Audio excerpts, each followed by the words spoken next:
I'm done with this marriage. She dropped it on me like she was mentioning we needed more cereal, no warning, no waterworks. Just stood there in the doorway, decked out in those fancy Lululemon pants, clutching her phone like she'd paused a text to casually torch our 19 years together. I glanced up from my mug, took a beat, and gave her a soft smile, not a snarky one, not forced, just real gentle. Alright, honey, that works. Her eyebrows flicked up, so quick you'd miss it if you weren't me.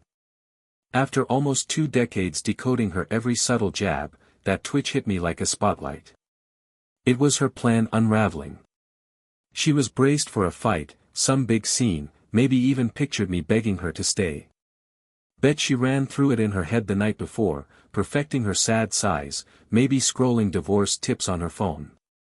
But I didn't ask what was wrong. Didn't ask if there was someone else. Didn't even blink. I just took a sip of coffee and flipped back to the stock market pages, like she'd told me the neighbor's cat kicked the bucket. She hovered there in the doorway, expecting me to run after her, waiting for me to lose it. Instead, I got up, washed my mug in the sink, and said, let's do this smooth, then. No need for lawyers unless we have to. You take the Tesla. I'll pack my stuff this weekend. Her jaw started to move, then snapped shut. What, that's it, she finally said, cocking her head. I just shrugged. You're not the only one who's walked out on me this year. That hit her hard. Her face scrunched up like I'd tossed her a riddle. And yeah, maybe I did, because she wasn't the first. My business partner ditched me back in January. My brother cut me off after we sorted Dad's estate. Even my barber up and left for Arizona. But unlike her, none of them thought they could outmaneuver a guy who'd already tossed the game board in the fire. She stood there too long, looking shaky, and that was a first. Nicole's never shaky. She's always got a strategy, a vision board for every disaster. I used to tease her she'd have a funeral planned before the coffin was nailed shut. But right then, she seemed smaller, and I wasn't mad. Not really. That's what threw her off most. My calm felt like I didn't even care enough to chuck a plate. So she snatched her purse, threw out a chipper, fine, okay, and walked out. But I saw it in her stride, that unsteady wobble of someone who thought they'd win a match that just got cancelled. In that quiet, empty house, I poured myself another coffee, cracked another smile, and started jotting down my next steps, not regrets, but what I was gonna do now. So you just went along with it?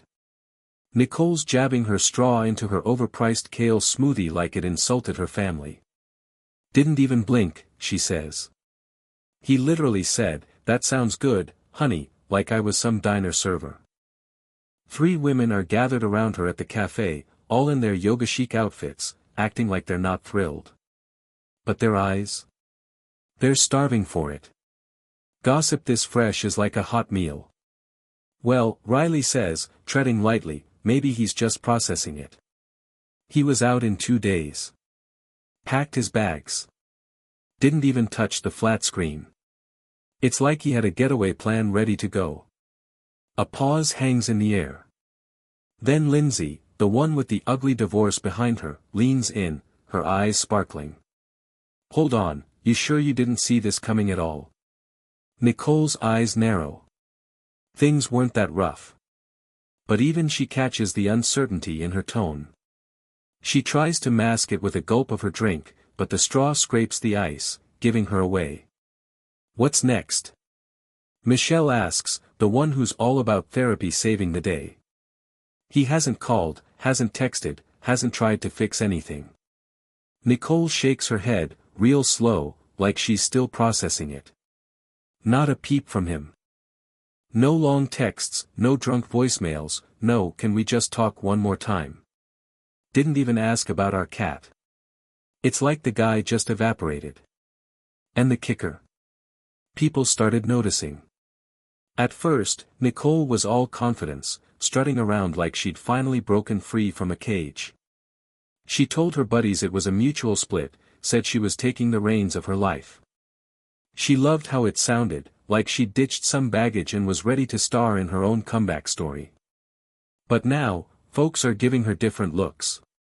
Riley's messing with her straw wrapper, avoiding eye contact. Lindsay's got this skeptical glint in her eyes. Michelle's doing that annoying head tilt thing, like she's thinking, maybe you weren't the only one calling the shots. And Nicole feels it, this subtle shift, the sneaking suspicion that she didn't walk out on me. I let her go. That's a whole new kind of sting. Back home, she's scrolling through my old Instagram, nothing posted. She checks Venmo, digging through our old shared payments. I cancelled Netflix, just cut it off like it was no big deal. Even my Spotify's gone from the family Alexa. I didn't put up a fight. I slipped away clean, like I'd been plotting it for months. That night, she's lying in bed, phone on her chest, wondering what kind of guy just grins at a divorce and walks off without a scratch. What really threw her was the closet. Completely bare. Not a mess, not half-packed, just gone. The drawers too, not a single sock, no cufflinks, not even that beat-up Notre Dame hoodie I'd throw on every Sunday like it was my religion. All of it, vanished. The morning after we talked, if you can call it talking, I left with just a black duffel and a box tucked under my arm, saying, I'll sort the rest soon. She figured that meant a couple weeks of us bumping into each other in the hall, maybe a spat over who keeps the blender, some kind of messy fallout. But when she got back from Pilates the next day, it was like I'd never been there. No trace of my cologne in the bathroom. No razor, no chargers, no random receipts. No, oops, forgot this, texts. I even took the plunger from my side of the garage workbench. She wandered the house, room to room, like she was hunting for clues to a robbery, some hint I'd messed up, left a note, a grudge, maybe punched a wall. But nope, I cleared out like you'd delete an app from your phone, no fuss, no alerts, no trace. Even our shared Google Calendar was blank, like our whole marriage was just a draft that got erased. That night, she sat on the bed, staring at the empty spot where my phone charger used to sit, chewing her lip. Not crying, not pissed, just rattled. She checked my LinkedIn. Still active, same gig, same old photo. No new contacts. She tried my email, our old grocery list app, my Amazon account, logged out. Not even a stray toothbrush left behind. But here's what really shook her. Up in the attic, hidden behind some storage bins, she found my old MacBook, the one she thought I tossed years ago. She fired it up. Password still worked. Nothing on it, no files, no photos, just one note in the trash, written months back, some folks don't burn bridges, they carve out escapes. That's when her gut twisted. This wasn't some emotional snap. It wasn't spur of the moment. I'd planned it, and I didn't breathe a word to anyone. Especially not to her. Because if there's one thing I've always been good at, it's knowing when to vanish. It all kicked off at brunch, naturally. Nicole was parked across from Lindsay at that trendy downtown joint with the fake barnwood walls and eggs that cost more than a tank of gas. She was in the middle of venting about my vanishing act, how I'd disappeared from the house, ditched the cat, and left her high and dry, when Lindsay set her mimosa down real gentle, like she was handling a grenade. You know, she said, swirling her glass slow, I think I spotted him last week. Nicole's fork froze halfway to her mouth. Lindsay kept going, glancing up warily. Wednesday night at Little Clover. I was there with Josh for a work thing, sitting by the bar, and I'm pretty sure it was him. Nicole snorted. Andrew at Little Clover.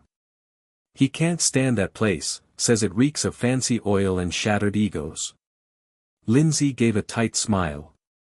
Didn't look like he was hating it. She tapped her phone a few times and slid it over. Nicole leaned in, and there I was, decked out in a sharp navy blazer she'd never seen, leaning across a candlelit table, cracking up, actually laughing. Across from me was some woman, blonde, stylish, probably mid-40s, radiating the kind of confidence that comes with 8 hours of sleep and a solid ego. They weren't all over each other, nothing obvious, but Nicole knew that vibe. The way her fingers rested easy on her wine glass. The way I tilted my head when she talked. It wasn't first date awkward. It was comfortable, like we'd done this before. Way too cozy. Nicole shoved the phone back fast, like it burned her. Probably just a work thing. Maybe a colleague. Lindsay arched a brow. Didn't you say he works from home? Could be a project, I guess. She didn't push it. Didn't need to. That was the worst part. Nicole tried to shove the picture out of her head all day. But later, at home, she dug into my old email account, still linked to her iPad by some glitch. She hadn't checked it in ages. Nothing there, no travel plans, no restaurant receipts, no breadcrumbs. But in the starred folder, she found a file, Elmwood lease agreement, dated 2 months back. Elmwood's that swanky building in the Arts District. She pulled up a new tab, looked up the floor plans. Sleek lofts, hardwood floors, huge windows. Way too nice for a guy who used to swear by bulk furniture and call decorative pillows a con. Her stomach knotted, slow and tight. I didn't just move on. I leveled up. And I did it without begging for her approval, without a hint of guilt, without her. That night, she poured a second glass of Pinot and replayed that fuzzy photo from Lindsay's phone in her mind, dissecting it frame by frame, not because she was hung up, but because, for the first time, she wondered if I ever was. The first thing that hit her was the smell. Fresh linen, a touch of cedar, classy but understated, like a boutique hotel you can't just Google. Not the sad bachelor stench of dirty laundry and regret she'd secretly hoped for. The doorman gave her a nod, like he'd been expecting her. Mr. Halpern mentioned you might swing by, he said, buzzing her up without a fuss. Her heels echoed on shiny marble floors.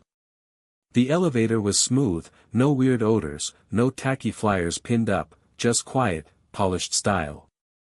She was braced for a cramped dump or some try-hard new money vibe. But my place? It was sharp. Open layout, soft lights, framed artwork, not cheap store-bought stuff, but real pieces. A sleek black leather couch, an actual record player, no stacks of junk mail, no takeout containers molding in the fridge. I had plants, and they weren't dead. She wanted to chuckle, just to act like she wasn't impressed. Then she spotted the built-in bookshelf, packed with hardcovers, spines pristine, sorted A to Z. My gaze caught on a little marble dish by the entryway table. Inside was a lone brass key, a hotel keycard slipped behind it, and a dainty gold earring that sure wasn't mine. Nicole stopped dead in her tracks. That earring didn't belong to her, and it wasn't some random trinket either. Right then, a soft chuckle floated in from the balcony. She spun around, and there she was, the woman from that photo. Up close, she was even more infuriating. Not some young, filtered social media clone, but a woman with poise, the kind who could command a meeting or brush off drama at a cafe without blinking. Simple silver necklace, crisp cream blouse, a glass of red wine in her hand. She looked like she belonged here, like she was at ease with me. I stepped in behind her, holding 2 wine glasses in one hand, looking relaxed in a navy sweater Nicole didn't recognize. My eyes met hers for a split second, no shock, no fumbling. Didn't think you'd show up this soon, I said, setting the glasses on the counter. Nicole's mouth went dry. Just passing through, she muttered. I gave a slight nod, not offering her a seat or making small talk. I wasn't rude, just detached. She glanced at the woman, who was now casually scrolling her phone, acting like she didn't notice the tension. No drama, no show, just cool and collected. The 3 of us stood there, wrapped in silence, and for the first time in forever, Nicole felt like the odd one out. Not the star of the show, not the one calling the shots, just someone who didn't fit in the scene. It slammed into her like a freight train. I hadn't just moved on. I belonged here, in this new life, with that woman, in this sleek, quiet space. And the worst part? I looked good, not younger or pretending to be happy. I looked unburdened, like I'd finally shrugged off a heavy jacket I didn't realize I'd been lugging around for years. Nicole turned to leave before her voice could betray her. She didn't bother with a goodbye. Didn't want a chance hearing me not say it back. She stared at her phone for 17 minutes before finally sending the text. Can we talk? No casual, hey, no, how's it going? Just those 3 words. Direct, careful, calculated. She figured I'd bite, maybe ask if she was alright, toss her a scrap of interest. Instead, my reply pinged back in under 2 minutes, about what? That's all. No punctuation, no emojis, just 2 words, sharp and icy. She leaned back, phone in her grip, her heart creeping up her throat. She tried not to let it sting, but good luck with that. This was the guy who used to fill her birthday cards with long, heartfelt notes, who got teary at animated movies, who stumbled through a nervous poem when he proposed. Now. I was giving her the kind of response you'd fire off to a spam call. She typed, erased, typed again. Thought we could maybe sort things out. Sent. An hour dragged by. Nothing. She opened Instagram, scrolled, refreshed, checked my profile, still locked, no new posts, but my profile pic had changed. A fresh photo. New suit, confident angle to my jaw. She zoomed in, squinting at the blurry reflection in my sunglasses. Same blonde woman, same perfect posture. The vein in Nicole's temple started pulsing. The read receipt popped up at 9:43 p.m. Then my reply hit, pretty sure everything's already sorted. She stared at it, floored by the nerve, the control. It was like trying to debate a counselor who'd already sized you up and moved on. There was nothing to grab onto, no emotional hook, just cold, clean distance. I'd always been steady, but this wasn't just calm. This was finished, not out of anger, but growth. And then it hit Nicole like a slap. I didn't leave because I was broken. I left because I finally realized I didn't need to stay. And now I didn't want anything from her, not explanations, not closure, not her approval. I told myself it was just a quick drive, nothing serious. No big plan, just a chance to breathe in the cool night air and let the city's hum settle my thoughts. Maybe I'd cruise by his building, see if his lights were on, nothing more. But when I pulled up to that fancy Elmwood place, my headlights glinting off the spotless entrance and its shiny brass awning, I killed the engine and just sat there, my pulse thumping in my chest. Then, before I knew it, I was out of the car, striding toward the glass doors like I still had a right to walk into places like this. The concierge glanced up. Name? He asked. I paused, my voice coming out weaker than I meant. Nicole Halpern, I said. Do you have an appointment? I'm his wife, I blurted, then cringed. Ex-wife, I mean. He raised a brow, grabbed the phone. I caught the soft murmur of his call, then saw him nod. You're good. Penthouse elevators on your right. He buzzed me in. That alone threw me off. I hadn't expected Andrew to let me up, no reason he should, which made me wonder, was he feeling generous, or did he want me to witness something? The elevator ride was dead quiet. I watched the floor numbers climb. My reflection in the polished metal walls stared back, eyes too sharp, lipstick too bold, one jacket button misaligned. The doors slid open, spilling warm light and faint jazz into the hall. And there they were, across the wide-open living room, tucked in a cozy kitchen nook. Andrew stood barefoot in dark pants, sleeves rolled up, pouring wine into 2 glasses with a steady hand. That woman, her, was next to him by the stove, chuckling softly, some savory dish bubbling in a copper pot.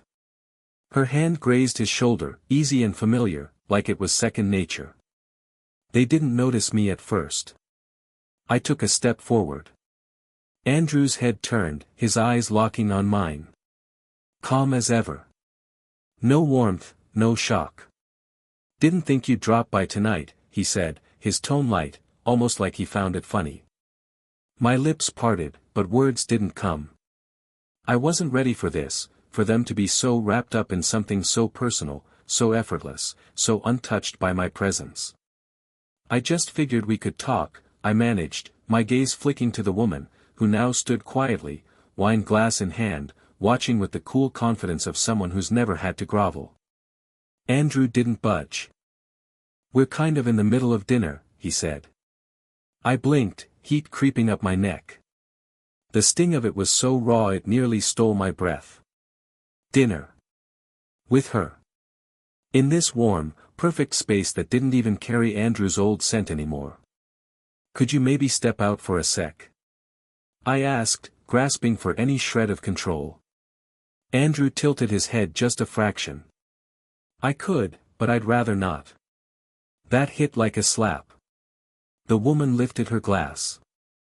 Want some wine? She offered, not snarky, but worse, sincere, like this was her place, like I was the guest. I'm not staying, I said fast. I just needed to see you. Andrew gave a single nod. Well, you've seen me, he said, then turned back to the stove. Just like that, I was a footnote in a life I used to run, not, you're interrupting. Not, let's talk later. Just, you're not part of this. The woman turned slightly in her chair, graceful, her posture calm and composed. No surprise, no discomfort, just mild interest, like she was observing a piece of forgotten furniture someone dragged into the room. Nicole didn't sit. There was no invitation. She hovered, locked in place, an overdressed ghost at a table where no one remembered she once belonged. Andrew took his seat across from the woman, raised his glass, and smiled. To Thursday nights, he said. To Thursday nights, she echoed, clinking her glass gently against his. Nicole's hands twitched. She almost spoke, almost lunged into some rambling, angry monologue about how fast this all was, how wrong it looked, how inappropriate, how suspicious, how calculated. But there was nowhere to wedge that emotion. No room, no script.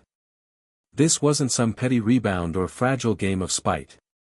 This was their routine now. She watched Andrew break off a piece of warm baguette, offer it to the woman like it was second nature. He hadn't looked at Nicole again, and that hurt more than anything. The worst part wasn't the silence. It was how complete it felt without her.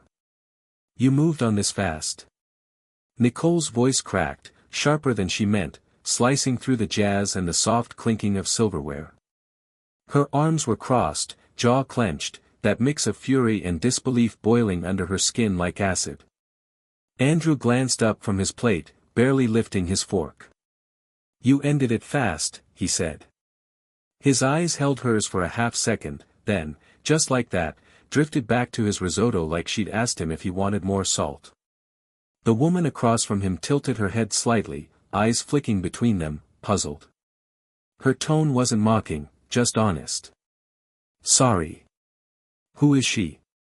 The words hit like a slap. Not ex-wife. Not Nicole. Not the mother of his children. Just, who? Nicole blinked, took half a step back. Andrew didn't answer. Didn't introduce her. Didn't clarify. Just kept eating, like the question had no urgency. No, wait, like Nicole wasn't even worth the footnote. She wanted to scream, to throw something, to grab that beautiful glass of Pinot and hurl it against the perfect wall, to demand recognition, closure, something. But all she could do was stand there, burning. You really erased me this easily, she snapped. Andrew finally looked up again, calm as ever. I didn't erase you, he said. You just stopped being relevant to this chapter. The woman raised an eyebrow, half impressed, half curious, like she just watched someone cut a wire without flinching.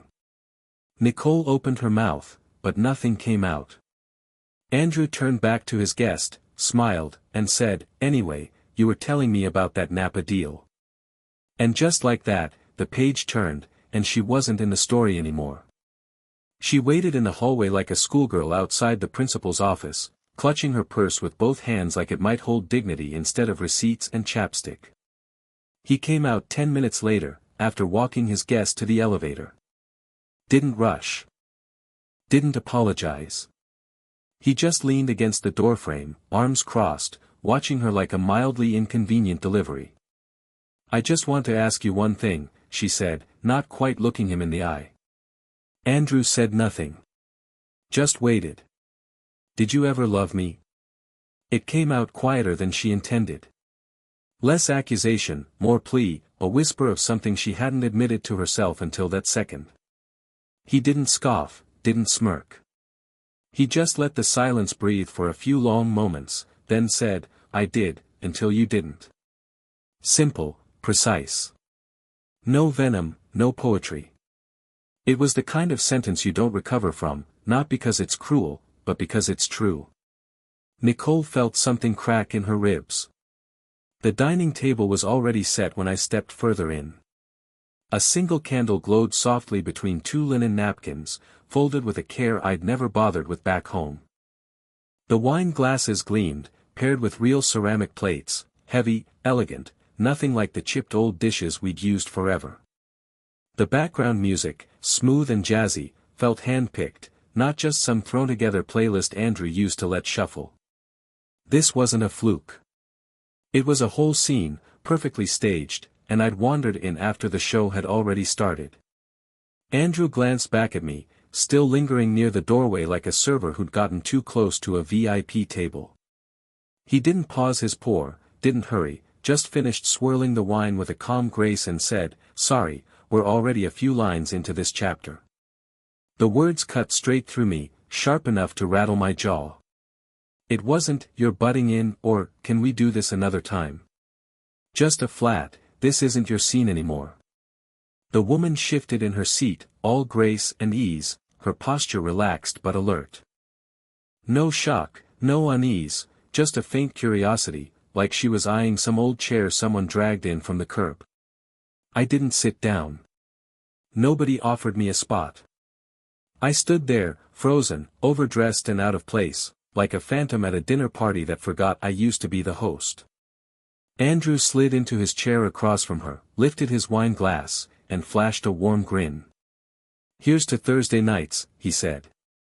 To Thursday nights, she replied, her glass gently tapping his with a soft clink. My fingers twitched at my sides. I nearly let loose, almost spilled a messy, furious rant about how quick this all happened, how off it felt, how wrong, how sneaky, how planned. But there was no space for that anger, no opening, no lines to read. This wasn't some cheap fling or a bitter jab at me. This was their life now, their rhythm. I watched him tear off a chunk of warm baguette and hand it to her, casual as breathing. He didn't glance my way again, and that cut deeper than anything. The worst part wasn't the quiet. It was how full and finished it felt without me in it. How'd you move on this quick? My voice broke, sharper than I meant, cutting through the smooth jazz and the faint clatter of forks. My arms were folded tight, my jaw locked, rage and shock churning in my gut like a bad drink. Andrew barely looked up from his plate, his fork hovering. You were the one who pulled the plug quick, he said. His eyes met mine for a split second before sliding back to his risotto, like I'd just asked if he needed more pepper. The woman across from him tilted her head, her gaze bouncing between us, confused but calm. Sorry, who's she? She asked, not snide, just straight up curious. That hit like a kick to the chest. Not his ex. Not Nicole. Not the woman he was married to. Just, who? I blinked, took half a step back. Andrew didn't say a word. Didn't name me, didn't explain, didn't bother. He just kept eating, like her question wasn't worth answering, or worse, like I wasn't worth mentioning. I wanted to yell, to chuck something, to snatch that fancy glass of wine and smash it against their perfect wall, to demand he see me, give me answers, anything. But all I could do was stand there, my skin burning. You really just wiped me out like that? I spat. Andrew finally lifted his eyes, steady as ever. I didn't wipe you out, he said. You just don't fit in this part of the story anymore. The woman raised a brow, half intrigued, half impressed, like she'd just seen someone snip a live wire without blinking. My mouth opened, but no words came. Andrew turned back to his guest, gave her a small smile, and said, "So, you were talking about that Napa project." Just like that, the chapter flipped, and I was written out.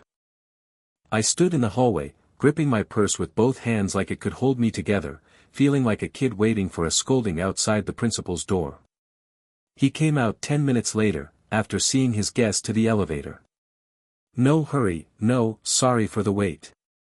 He just leaned against the doorframe, arms crossed, looking at me like I was a package he didn't order.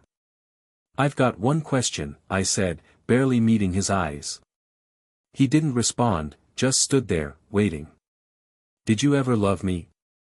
It slipped out softer than I planned, less like a challenge and more like a quiet beg, something I hadn't even admitted to myself until that moment. He didn't laugh, didn't roll his eyes. He let the silence hang heavy for a few long beats, then said, "I loved you until you stopped loving me." Short, sharp, no venom, no flowery words. It was the kind of truth that sticks in your bones, not because it's mean, but because it's real. Something inside my chest splintered. It was a quiet, inward collapse, like the final beam giving way in a house long after the flames have died. "I never stopped loving you," I whispered, barely audible. Andrew arched a brow. "You just lost track of what love looks like," he said. He stepped to the side, nodding gently toward the elevator, "Not mean, just done." I lingered there a moment, hunting for something, anything, a trace of the old warmth, a hint of remorse, even a sharp parting shot. But there was nothing in him for me anymore. No anger, no sorrow, just empty space, and he wasn't sharing it. I didn't say goodbye, didn't ask for a hug, didn't slam the door or toss one last jab. I didn't cry, not there, not in front of him. I just turned, my heels pinching my feet like they'd shrunk mid-step. My fingers grazed the doorframe for balance, a reflex from stumbling through a moment I couldn't steady. Andrew stood there, framed by the soft glow of his apartment, jazz still humming faintly behind him. He didn't budge, didn't offer a final word, just watched me go with the calm of a guy who's already moved on to the next agenda item. I stepped into the hallway. The door didn't shut right away. It paused, like it was giving me a chance to turn back. I didn't, and then, click. The latch slid into place, soft but final. No drama, no echo, no tears. Just a sound that said, clear as day, this was over. Not a break, not a breather, not a fight I'd hear from him about in a few days. A full stop. I stood in that sleek high-rise corridor, surrounded by the scent of wealth and polished oak, feeling like an extra in a film I used to star in. Nobody chased after me. Nobody called my name. Even the elevator took its sweet time showing up, like the building itself was in no hurry to let me out of this moment. When it finally arrived, I stepped inside, hit the button, watched the floors tick down, and it hit me, brutal and plain, he didn't lose a thing tonight. I did, and he didn't even need to raise his voice to make it happen. The house was too still, not calm, not restful, just a heavy kind of quiet that made every creak sound like a shout.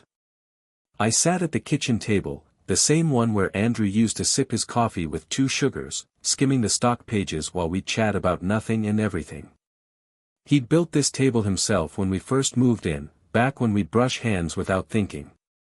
Now it was too clean, almost clinical, no trace of life on its surface. I flipped open my laptop, more out of reflex than purpose. No new messages, no invites to dinner. A calendar reminder for our anniversary, now just a cruel jab, flashed on the screen. Then, for no good reason, I clicked on Facebook. Right at the top of my feed was the photo, bright and easy, almost too polished but somehow real.